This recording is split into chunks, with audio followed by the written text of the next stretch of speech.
Thank you, Mr Acting Deputy President. Well, the Labor senators' contribution to these debates remind me of a saying of a Jacobean playwright: of all the forms of wisdom, hindsight is by general consent the least merciful and the most unforgiving.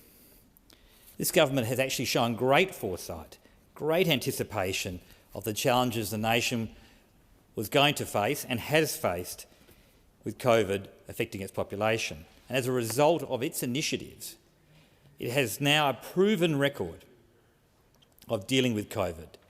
And as a result, we've had one of the lowest fatality rates and highest vaccination rates and strongest economies in the world. That is success.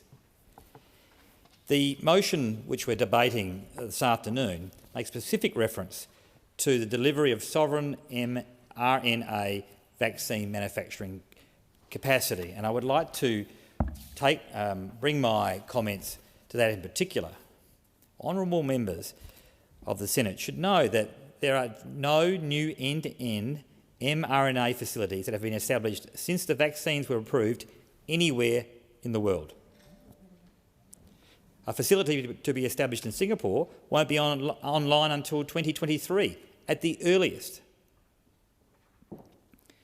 And none of the submissions, through an approach to the market by the government, said they could provide an end-to-end facility in the near term. In essence, this motion is criticising the government for not achieving the impossible. The government is still taking action to bring mRNA vaccine production to Australia.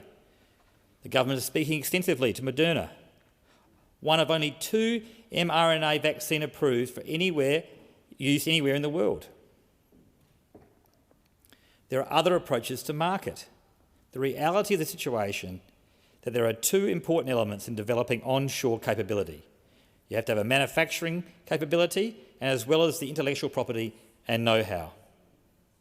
In essence, this motion, as I've indicated to the chamber, is criticising the government for not achieving the impossible. The government is doing all it can to achieve sovereign capability, and where we are at the moment is competitive with most other nations in the world. The government is not able to send off Prometheus to magically produce manufacturing plants.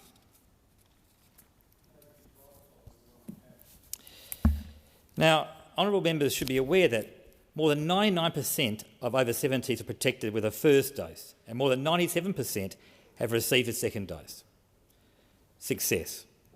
More than 97% of those over 50 are protected with a first dose, with more than 93% have received a second dose. Success.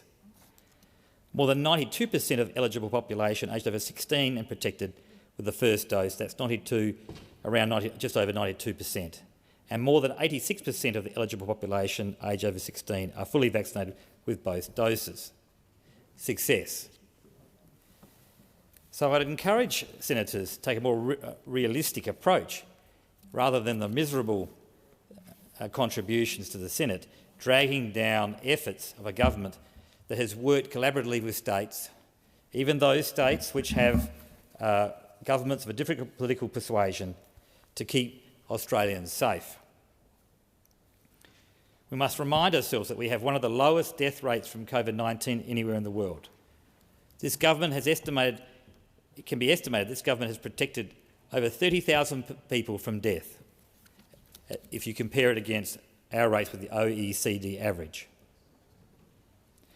The government is establishing a national plan to reopen. It's committed $33 billion to a vaccine rollout and strengthen our health system in response to the disease. Mention has been made by senators on my side of the aisle of Howard Springs as a quarantine facility and the investment in new centres in Brisbane, Melbourne and Perth. We're beginning to establish overseas travel, although that has been paused out of an abundance of caution. Australia has fared magnificently compared to other countries. It should be a cause of celebration in the Senate, not denigration. The question is that the motion be agreed to. Those that opinion say aye. Those against say no. I think the noes have it. The ayes have it. Division required.